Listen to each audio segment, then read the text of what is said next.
पालघर तालुक्यातील मुंबई अहमदाबाद महामार्ग पुन्हा एकदा रक्तरंजित झाला आहे।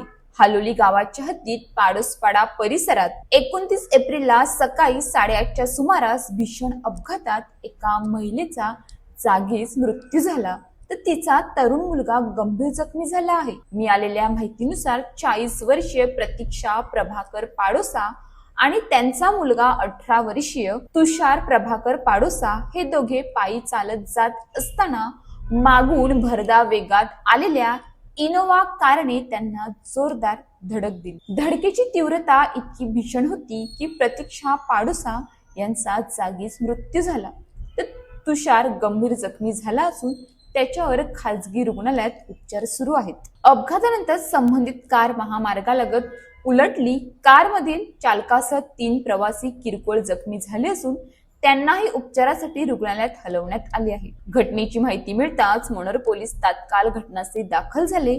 त्यांनी मृतदेह ताब्यात घेतला असून पुढील गुन्हा नोंदवण्याची प्रक्रिया सुरू आहे। दरम्यान या परिसरात वारंवार अपघात होत असल्यामुळे स्थानिक ग्रामस्थांनी अनेक वेळा उड्डाणपूल किंवा पादचारी पूल उभारण्याची मागणी केली होती, मात्र राष्ट्रीय महामार्ग प्राधिकरणाकडून या मागणीकडे सातत्याने दुर्लक्ष होत असल्याचा आरोप ग्रामस्थांनी केला आहे। या घटनेनंतर ग्रामस्थ संतप्त झाले असून परिसरात तीव्र नाराजीचे वातावरण निर्माण झाले आहे। वेगाला मोकळा रस्ता पण सुरक्षिततेला नाही।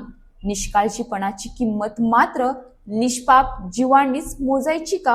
अशाच ताज्या बातम्यांसाठी आमच्या न्यूज पोलीस रिपोर्टर चॅनलला लगेच सबस्क्राईब करा आणि बेल आयकॉन दाबायला विसरू नका।